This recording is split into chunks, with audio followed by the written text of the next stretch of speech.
আসসালামু আলাইকুম। রমজান মাসে নাকি শয়তানদেরকে বেঁধে রাখা হয়, কিন্তু এইটা ছাড়া পাইলো কিভাবে?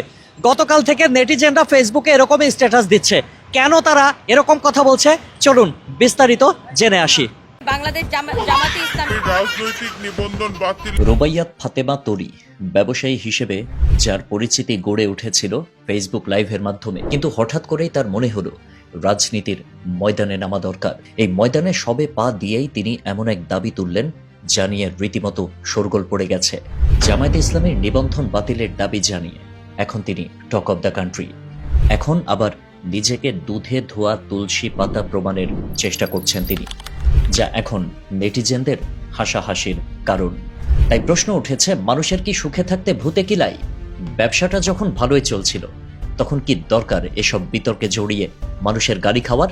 অনেকে বলছেন, কিছু তথাকথিত নারী ইনফ্লুয়েন্সারদের সাথে লাইভ করার পর তনিয়াপার মাথাটা বোধহয় একটু ঘুরে গেছে। তিনি হয়তো ভেবেছেন বড় কোনো পদের জন্য তিনি যোগ্য, কিন্তু রাজনীতির মাঠে নামার আগে যে ন্যূনতম যোগ্যতা থাকা দরকার তা কি তার আছে?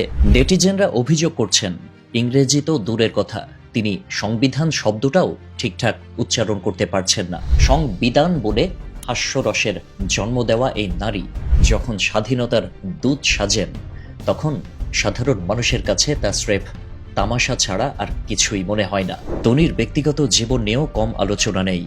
একাধিক বিয়ে করা তনি যখন নারী স্বাধীনতা আর নারী জাগরণের কথা বলেন, তখন অনেকে প্রশ্ন তোলেন, আপনার আর কত স্বাধীনতা লাগবে বোন? প্রথম স্বামী, এরপর দ্বিতীয় জন। তাকে নিয়ে কম জল ঘোলা হয়নি, কারণ তার বয়স অনেক বেশি ছিল। এবং এখন বিদেশি স্বামী। এই সব পালা বদলের মাঝেও কি তার স্বাধীনতা পূর্ণতা পায়নি? বিয়ের মতো একটা পবিত্র কাজকে এই শ্রেণীর মানুষরা এখন তামাশার পর্যায়ে নিয়ে গেছেন। পারিবারিক শাসনের অভাব নাকি স্রেফ প্রচারের নেশা? কোনটা তাকে এই পথে নামালো, সেটাই এখন বড় প্রশ্ন। সে যাই হোক, নেটিজেনরা তার কাপড় ব্যবসার পেজ সানফিজ বাই তনি সেটা বয়কট করা শুরু করে দিয়েছে।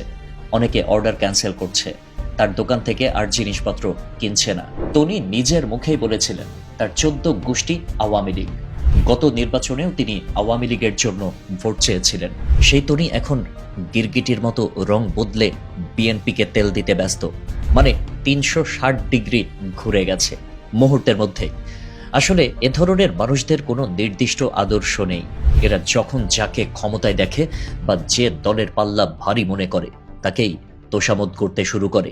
কয়েক মাস আগেই ভোক্তা অধিকার থেকে তার দোকানে জরিমানা করা হয়েছিল, অথচ আজ তিনি সমাজের নীতি নৈতিকতা নিয়ে জ্ঞান দিচ্ছেন। বাজারে গুঞ্জন আছে তনি নাকি দেশ ছেড়ে পালানোর পাঁয়তারা করছেন। দ্বিতীয় স্বামীর মৃত্যুর পর তার কাপড়ের ব্যবসায় আগের মতো জৌলুস নেই। আর এই ঘটনার পর তো একেবারে যাচ্ছে তাই অবস্থা। বড় অঙ্কের ব্যাংক লোন আর ব্যবসার লোকসান ঢাকতে তিনি এখন এক নতুন চাল চালছেন বলে অনেকে ধারণা করছেন। উস্কানিমূলক কথা বলে সাধারণ মানুষকে খেপিয়ে তোলা এবং নিজের দোকানে ভাঙচুর বা আগুন লাগিয়ে তার দায় অন্যের ওপর চাপানোর একটি ষড়যন্ত্র থাকতে পারে। এর মাধ্যমে নিজেকে দেউলিয়া ঘোষণা করে পাওনাদারদের হাত থেকে বাঁচা এবং রাজনৈতিক আশ্রয় নিয়ে বিদেশে পাড়ি দেওয়াই কি তার আসল উদ্দেশ্য? লাইভে শরীরের কাপড় নিয়ে নাড়াচাড়া করা আর রাজনীতির মাঠের গম্ভীর লড়াই এক জিনিস নয়। আমজনতা এখন আর আগের মতো বোকা নয়। রং বদলানো গিরগিটিদের মানুষ সহজেই চিনে ফেলে। রুবাইয়াত ফাতেমা তনি মনে করছেন, ফেসবুকে ভক্তদের যেমন খুশি যা তা বলা যায়, জামাতের আমিরকেও হয়তো সেভাবে তুচ্ছ-তাচ্ছিল্য করা যাবে। কিন্তু বাস্তবতা ভিন্ন।